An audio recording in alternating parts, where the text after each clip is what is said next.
or morning whenever you are watching this broadcast of DTN. We hope you have been working hard to sell smart cars that will support our school.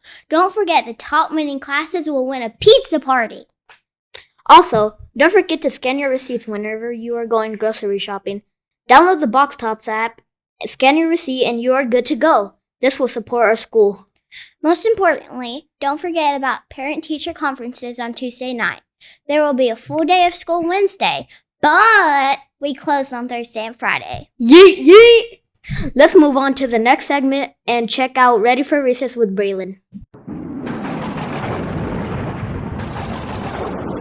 Hello everyone, welcome to this edition of Ready for Recess Weather Report. A look at this week's forecast.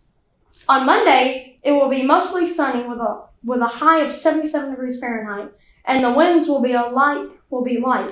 At night, the low of the night is 50 degrees Fahrenheit. For Tuesday, we have mostly sunny skies throughout the day with a high of 78 degrees Fahrenheit. There will also be a light wind. The low for the night will be 54 degrees Fahrenheit. On Wednesday, it will be sunny during the daytime with a high of being 80 degrees Fahrenheit. We will have some light winds coming from the southwest at about 4 miles per hour. The low for the night will be 56 degrees. Back to you guys at the studio. On this segment of Grilled and Chilled, we are going to be filling you in on what's for lunch next week. Monday, September 21st, we will have a sausage biscuit with jelly, and lunch will be pizza. Tuesday, we will have mini pancakes for breakfast and chicken drumsticks for lunch. Wednesday's breakfast will be a chicken and biscuit, followed by beef bean burritos for lunch. Now, let's check out what happened on this day 227 years ago on History with Haley. Thank you to our sponsors at First National Bank of Manchester for supporting DTN. For any banking needs, please go visit First National Bank, member FDIC, equal housing lender.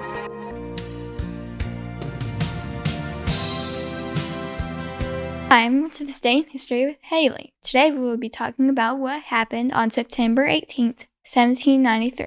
On this day, 227 years ago, George Washington laid the cornerstone to the United States Capitol. The Capitol would serve as the place of the legislative branch of the American government. This place took nearly a century, also known as 100 years, to build, as people who were building were coming and going, and somehow the British set fire to it. Now, where the Capitol is, with its popular cast iron dome and major collection of American art, it is a part of the Capitol Complex. The Capitol Complex includes 6 congressional office places and 3 Library of Congresses. As a pretty young nation, the United States had no capital that would stay. The Congress would meet in 8 different cities. Some of the cities include New York, Baltimore, and Philadelphia. In 1790, the Congress passed the Residence Act, which meant President George Washington had power. Not an actual superpower, but you get what I mean. The power was that he could select a place for the federal government to stay. The following year, 1791, he was able to choose what would become the District of Columbia. President George Washington chose three commissioners to overlook the capital city's growth. President George Washington chose French engineer Pierre Charles L'Enfant. L'Enfant did not get along with other commissioners and was fired in 1792. Shortly after L'Enfant was fired, a design competition for the Capitol building was held. William Thornton, a Scotsman, submitted what would soon be the winning entry for the Capitol building. On September 18, 1793, George Washington laid the Capitol's cornerstone. Thank you for tuning in with History with Haley. Farewell, fellow colonists. Back to you in the studio.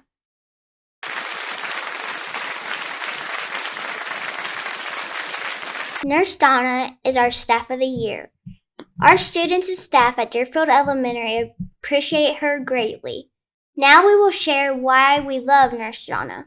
Braylon, why do you love Nurse Donna? I love Nurse Donna because she's always helping kids who are in need of help, and when kids are sick or hurt, they always go to Nurse Donna for help. And Gio? I love Nurse Donna because she is always kind and helps kids in need. I love Nurse Donna because she always goes out of her way to help anybody in the building, either staff or students. What did the science book say to the math book? Wow, you've got problems. What do you call a duck that gets all A's? A wise quacker. Knock, knock. Who's there? Snow. Snow who? Snow use. This joke is over. Thank you for watching this episode of DTN Don't forget the book fair is next week. and parent-teacher conferences. And we are out Thursday and Friday. Lastly, don't forget about our Smart Card fundraiser and to scan your receipt at the grocery store to help support Deerfield. Be sure to tune in next week, and the week after, we will be having a surprise guest coming to visit DTN. Bye. Thank you for watching this episode of DTN. Please remember, if you would like to sponsor a segment on DTN, you may do so by emailing us at dfdtn@k12coffee.net. Also, if you would like for your child to be featured on DTN, send in your Deerfield Television Network agreement so they can be featured. Thank you.